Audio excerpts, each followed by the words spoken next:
anak-anak petani disekolahkan dengan cita-cita orang tua supaya tidak hidup seperti mereka. Toh persawahan padi juga kagak dibangun yang bener. Paling banter di zaman sekarang bikin startup pertanian.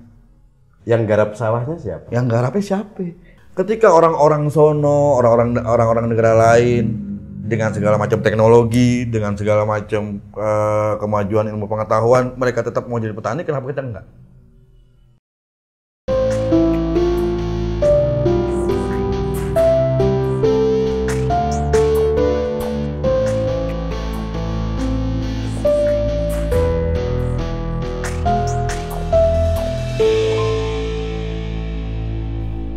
Kalau pensiun jadi wartawan, kamu mau jadi petani? Mau gue. Itu salah satu list di hidup gue sebenarnya. Pengen jadi petani, hidup di desa. Kamu bisa macul? Nggak bisa, cuma pengen gitu. Petani yang mana nih? Bertani, nanem, bakal kesenangan sendiri, bukan bakal dijual atau apa. Kalau ada lebihnya dijual. Nah, lu sendiri punya nggak? Punya kemauan gitu nggak? Gini, ini orang Jakarta, nggak punya lahan, bakal bertani. Sebenarnya pengen. Walaupun belum kalau tani padi nggak kepikiran ya, tapi tani sayuran atau gimana. Lalu punya sejarah, punya turunan lebih dekat ke pertanian di Jawa sana. Kenapa nggak pengen? Orang tua aku petani. Kenapa nggak pengen? Aku cerita tradisi di kampungku. Kami anak-anak petani disekolahkan dengan cita-cita orang tua supaya tidak hidup seperti mereka. Itu tradisi yang di belakangan hari kupikir ini kok aneh. Iya. Jadi ada banyak peristiwa orang tua jual tanah untuk sekolah, untuk nyekolahin anaknya, bahkan untuk kalau nyogok kasar ya, bukan ya apa, membiayai pencarian kerja antara lain PNS. Tapi gini loh, maksudnya gini, kalau di Jawa kan tradisi nih, budaya itu kan semua pada berusaha untuk dipertahanin nih. Punya adat kayak begini segala macam. Tapi kenapa adat atau budaya untuk bercocok tanam di orang-orang di masyarakat Jawa atau keturunannya itu tidak mau dilestarikan atau nggak banyak yang mau melestarikan? Kenapa? Yang pertama lahan sempit ya, lahan menyempit.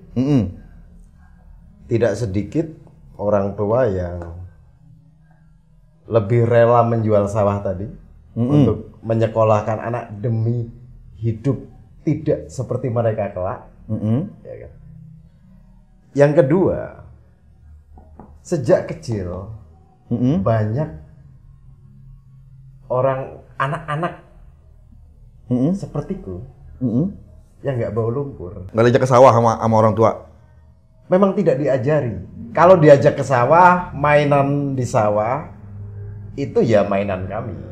Maksudku bawa lumpur memang sejak dini dibibit untuk jadi petani. Itu yang nggak ada. Cuma diajak main. Kalau main itu pilihan kami, nakal-nakalan kami aja. Tapi nggak punya kepengenan. Gini loh, wah ngeliat bapak gue petani, tetangga gue petani. Aku jadi petani tapi petani yang nggak miskin. Nggak gini, sorry. Petani miskin itu bukan petani yang nggak punya lahan, tapi kalau punya lahan nggak miskin dong harusnya. Itu kan definisi sekarang. Kalau definisi dulu, orang Jawa bisa ngomong gini loh. Alah aku ki apa wong tani tok. Aku ini apa cuman petani. Bukan cuma kiasan merendah. Bukan. Karena tingkat kesejahteraan mereka juga tidak lebih baik dari golongan profesi desa yang lain. Kasta tertinggi itu kan tetap satria nih. Priayi, sorry. Apa namanya? PNS. Oke. TNI, Polri, itu kasta tertinggi tuh. Amtenar lah ya. Amtenar. Anjir, amtenar. Meskipun tidak lebih tinggi dari Pak Kiai kan gitu. Ya. Ya. Itu udah cetakan sejak lahir lah kayak gitu. Persoalannya ketika aku kecil, memang aku tidak dididik untuk jadi petani. Dan dipesankan untuk tidak mengikuti itu. Bahkan banyak dari sebaya yang ya rela dijualkan apapun demi bukan nyogok, bukan apa ya meluruskan jadi membantu pencarian kerja, menyokong pencarian kerja. Oke. Itu kondisi umum apa gimana? Kondisi di seluruh kampung kayak begitu apa cuma keluarga lu sendiri? Di kemudian hari saat aku dewasa, itu aku melihatnya sebagai kondisi rata-rata umum. Bahwa menjadi petani, walaupun punya tanah, itu pilihan terakhir. Kalau udah nggak ada kerjaan lain. Kalau tidak sekolah. Oke? Jadi Jadi motif sekolah itu untuk tidak jadi petani. Tidak secara langsung seperti itu. Tetapi runtutannya sekolah lepas dari pertanian. Habis sekolah ke kota. Gitu. Masyarakat pertanian bagi memori orang-orang anak-anak seumuranku dulu ya, itu adalah dekil, becek, gumul gitu ya. Memori tidak modern. Nggak keren lah ya. Nggak keren. Nggak. Dan itu didukung oleh orang tua. Artinya untuk anak-anakku, aku tidak akan membiarkan mereka sepertiku. Nah, di kemudian hari suasana kan berbalik. Ya kan, setelah definisi modernisasi tidak sesempit masa itu. Nggak gini, tapi ada nggak sih kisah sukses di sana yang misalkan jadi juragan sembako, bukan juragan sembako ya, juragan hasil bumi lah ya, misalkan padi, juragan sayuran atau juragan yang jadi role model bakal anak-anak kampung tuh untuk gue mau kayak gini juga nih. Nggak ada. Kenapa? Karena sekolah. Jadi aku bisa mengatakan bahwa karena motif untuk menyekolahkan anak lebih tinggi itu adalah melepaskan anak-anak ini dari kehidupan bertani. Itu udah puluhan tahun yang lalu dan terus akan seperti ini. Sampai kemudian muncul istilah entrepreneur. Yang dulu kan sebenarnya kalau kita bahasakan wira swasta. Tapi kan wira swasta nggak keren. Wira swasta artinya bukan PNS kan. Lihat kalau di kampungku itu ya. Identitas pekerjaan di KTP itu yang Tani. Pertama, pelajar itu katanya pekerjaan. Pelajar nih. Ya kan anak kelas 2 SMA 17 tahun yang sudah bisa punya KTP, itu pekerjaannya pelajar. Yang kedua petani. Yang ketiga wira swasta. Yang keempat PNS atau ABRI zaman itu. Setelah itu nggak ada. Pedagang itu nggak tulis pedagang, wira swasta. Wira swasta, peternak wira swasta. Di kampungku itu lazim perantauan tuh. Perantauan. Dan perantauan itu pencapaian yang diimpikan oleh banyak orang kampung merantau ke daerah lain atau ke kota. Ke kota, Kota. Kamu merantau, kamu diberadabkan. Oh, jadi orang kampung tuh beradab gitu maksudnya? Itu yang terjadi. Dianggapnya? Lah ketika di zaman Orde Baru desa itu kan ya terbelakang udah. Sampai sekarang masih ada Kementerian Desa tertinggal. Iya. Nah, hasrat untuk merantau sebagai bentuk usaha untuk merengkuh kata sukses itu besar. Jadi mustahil mereka pulang kemudian menjadi petani.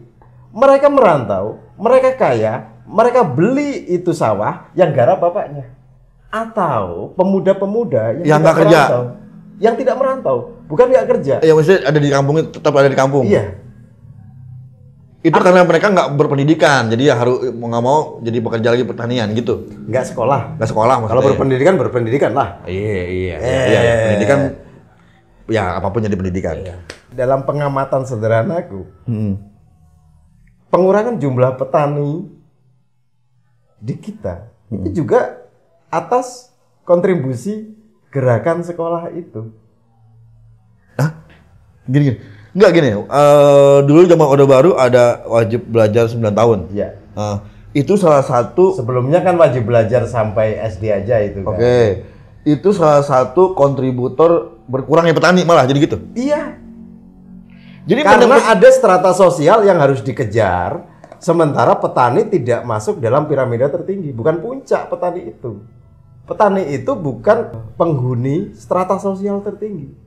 Strata sosial tertinggi pada zaman Orde Baru adalah PNS. Ini ngomong status sosial pada saat itu semiskin apapun kalau PNS masih dapat beras. Artinya sejahtera.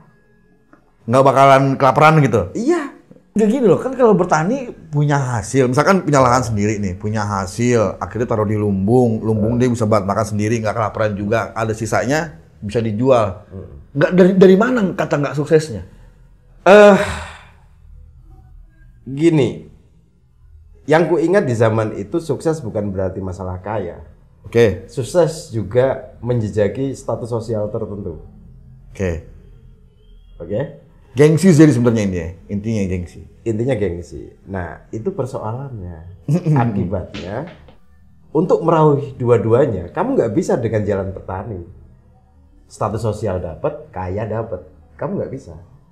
Kamu bisa kaya jadi petani, tapi tapi kamu tetap petani yang di bawah strata yang lain. Sekalipun dia punya banyak pekerja, penggarap, tetap aja seperti itu. Kamu hanya orang kaya, tapi dalam kondangan-kondangan itu nggak disebut ya, turut mengundang gitu ya, bapak siapa? Jadi kalau ada obrolan tentang penurunan jumlah petani dan minat pemuda terhadap pertanian itu rendah. Iya. Aku udah gak heran. Itu udah keniscayaan. Udah sejak dulu. Sekarang aja diungkit. Karena makin tipis. Setiap generasi hilang. Akhirnya kontradiktif kan dengan kampanye yang mengatakan bahwa kita negara agraris. Kita itu pura-pura agraris. Sebenarnya bingung deh lu. Ya kadang-kadang ngomong agraris, kadang-kadang negeri maritim. Kayaknya kita negeri slogan. Nggak jelas banget negeri slogan. Mau yang mana? Dua-duanya kagak loh. Agraris, swasembada, klaim. Maritim, ikan juga kagak. Nggak swasembada kayak gimana gitu. Dua-duanya masih ada impor. Kalau lu masih harus impor beras, ya lu bukan agraris lah.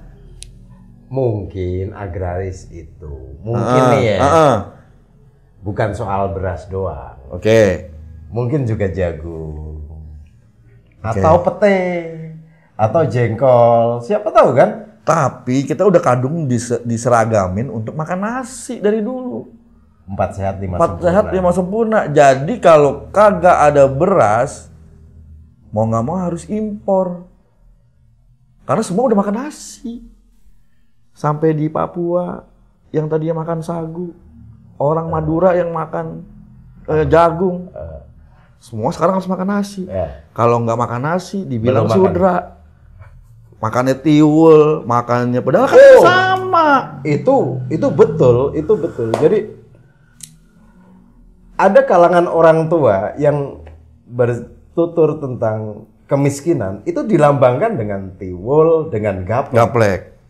Dilambangkan dengan itu. Artinya padahal enak itu. Kalau mereka cerita, ente enak, kamu di kota sejak kecil, ya kan? Itu cemilan ya. Cemilan. Itu cemilan. Bukan makanan utama. Kalau orang yang tiap hari makan tiwul. Jadi inget tuh ada nenek-nenek kalau di dulu kecil yang suka bawa bakul, isinya Tiwul, Gatot, Gaplek gitu segala macam. Iya. Wah, nah itu sore-sore kita makan enak tuh. Sekarang dikelompokkan sebagai jajanan pasar. Jajanan pasar. Makanan tradisional. Padahal itu karbo loh. Sebenarnya kan nggak harus makan nasi, makan itu kenyang. Kalau lambung perih mah peduli setan. Jadi harus makan nasi. Ya, kan? Nggak, ini sebenarnya gini loh, makan nasi itu kenapa sih harus jadi makan nasi? Harus makan nasi. Karena ada yang mengharuskan. Diseragamin kayak gitu, kenapa harus diseragamin? Dan ketika ujung-ujungnya ketika udah diseragamin, toh persawahan padi juga kagak dibangun yang bener gitu. Kenapa? Kita negeri jargon nih. Ada Yeah. agraris, makannya beras, Iya. ya kan. Iya. Tapi pertanian nggak digarap, ya kan. Sementara kondisi-kondisi kekurangan tenaga kerja, tenaga yang mau jadi petani, pemuda yang mau jadi petani tiba-tiba jadi perdebatan, kan lucu.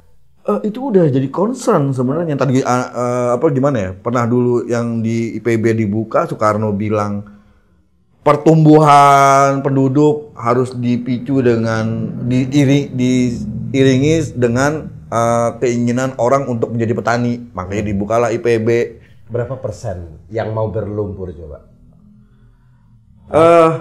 Iya, nggak pernah baca di BPS dulu cuma 12,2% pemuda yang mau jadi petani.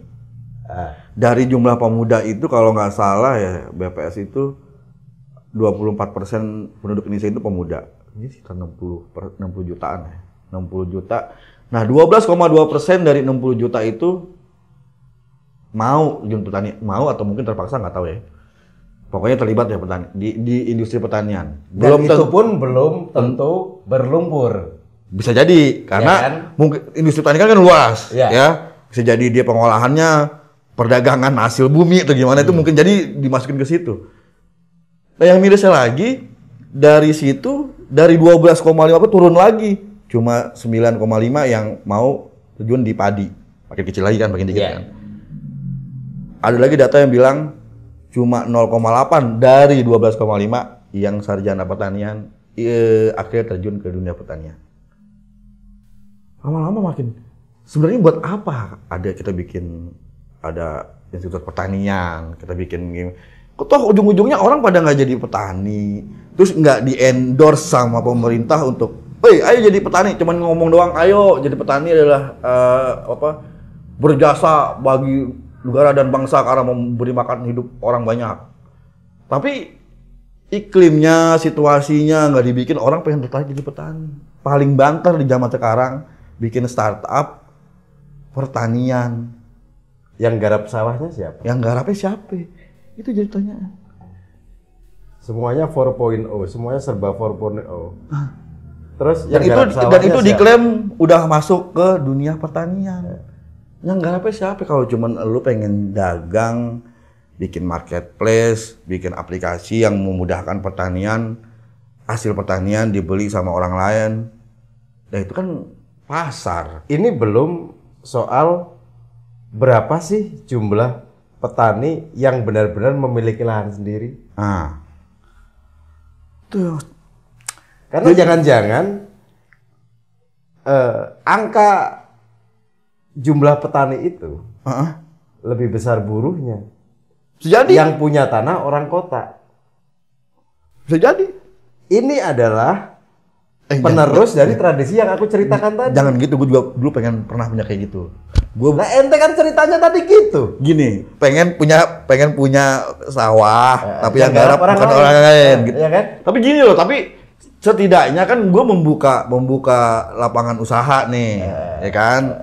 Orang-orang yang masih mau jadi petani, ayo bertanilah bekerja sama lah sama gue, gitu. Yang kaya kamu? Kagak, ini pengen bagi dua tadinya niatnya, separuh. Ya gue nggak berkeringat, tapi kan gue beli lahan, lo garap, terus separuh. Iyalah. Cuma gini, kalau tadi dibilang banyak masih ada pemuda yang 12,2% itu pemuda masih petanian. Masih agak rancu ya. Kalau mereka cuma bikin startup tapi pertanyaannya siapa yang nandur, ya kan? Yeah. Siapa yang membabat gulma segala macam, yang mupuk, yang ini. Makanya masalahnya kan ada di pangkal sana tuh. Iya, generasi. Sementara yang dipompa di tengah nih. Iya. Kita ngomong teknologi pertanian. Distribusi ilmu pertanian segala macam, tapi yang nyemplung ke sawahnya kagak ada. Itu. Yang aku sendiri tidak membayangkan aku akan turun ke sawah. Padahal kamu dibesarkan oleh orang tua petani. Dari keluarga besar yang bertradisi tani. Kenapa kamu murtad? Tidak mau jadi petani. Karena sekolah. Karena sekolah. Ini kan kamu tahu. Dogmanya itu ya. Dogmanya ini ya. Dogmanya sejak kecil. Kamu sekolah. Itu. Supaya tidak sama seperti kami. Sing pinter ben jadi dokter. Bukan jadi petani, Bung. Atau bukan jadi petani. Atau gini. Oke, gue jadi pegawai swasta atau pegawai pemerintahan, tapi karena lahan bokap gue masih banyak, gue yang akan ngegarap, walaupun gue nggak nyemplung ke sawah. Ada nggak punya perasaan kayak gitu? Pengen nggak udah pengen? Gue orang kota aja pengen. Masalahnya sawahnya udah habis buat sekolah. Itu masalahnya. Sawah dijual buat sekolah. Nah, sawah yang dijual ke orang lain itu dijadiin apa? Kalau itu berkesinambungan tetap jadi sawah sih masih mending ya. Tapi kalau dia bertransformasi jadi pemukiman atau kayak gimana, bikin perumahan atau bikin klaster, aku lah jauh tinggi banget. Tapi kan harus ada proyeknya, harus ada yang menyediakan, harus ada harapan. Kenapa investasi datang ke situ kan ada yang gelar harapan di situ. Yang jadi miris akhirnya gini ujung-ujungnya oke lah di Jawa makin lama makin habis persawahan. Petani yang sekarang existing udah pasti umurnya makin lama makin tua. Ya kan? Udah 40, 50 akhirnya makin lemah. Nah, yang gantiin dia ini siapa nih? Kalau pemuda-pemuda pada nggak mau lagi jun ke situ, yang mau gantiin siapa nih? Apakah tidak akhirnya yang tertawa terakhir adalah para importir lagi? Gimana? Ya mungkin kita akan menjadi negara pembeli, bukan negara agraris. Nah, kalau yang jual ke kita udah nggak mau jual ke kita, makan apa kita? Yang gue bingung, apakah fakultas pertanian menciptakan petani? Sarjana pertanian. Sarjana pertanian, bukan petani. Dan petani-petani yang turun-temurun puluhan tahun menggarap sawah, diajari oleh para sarjana yang nggak pernah belepotan lumpur. Paling bocah kenapa lo gitu kan. Nah, persoalan siapa yang akan macul, siapa yang akan matun, siapa yang akan membabat gulma itu tadi, ini yang perlu dijawab. Masalahnya kan di situ tipis harapan. Bayangkan kalau ternyata pengamatanku di kampung semasa kecil itu masih terjadi sampai sekarang. Tapi miris ya, kenapa kalau gini? Kalau tadi premisnya orang nggak sekolah baru akhirnya jadi petani. Mirisnya gini, kok kita menggaungkan pendidikan supaya bagus, kenapa hasilnya malah jadi nggak ada yang mau jadi petani? Gitu. Kalaupun anak-anak muda itu akhirnya bersekolah kemudian masuk fakultas pertanian, mereka tidak akan megang pacul lah intinya ya. Akan pegang pacul, itu masalahnya. Jadi sebelum panjang lebar kita ngomong food estate, sebelum panjang lebar kita ngomong keterpenuhan pangan, aku sanksi yang di pangkal ini, yang di hulu ya, yang di hulu ini tidak bisa diselesaikan dengan mudah. Oke. Terus gimana dong solusinya? Gini, maksud gini ya. Lihat dari tinjauan impor. Ketika kita mengimpor beras dari Vietnam atau Thailand, berarti kan produksi dia berlebih. Iya. Iya kan? Karena udah mencukupi negaranya. Dan artinya produksinya dia bagus. Produksi bagus berkaitan dengan ada yang mau jadi petani untuk menanam itu. Ketika orang-orang sono, orang-orang negara lain dengan segala macam teknologi, dengan segala macam kemajuan ilmu pengetahuan, mereka tetap mau jadi petani, kenapa kita enggak?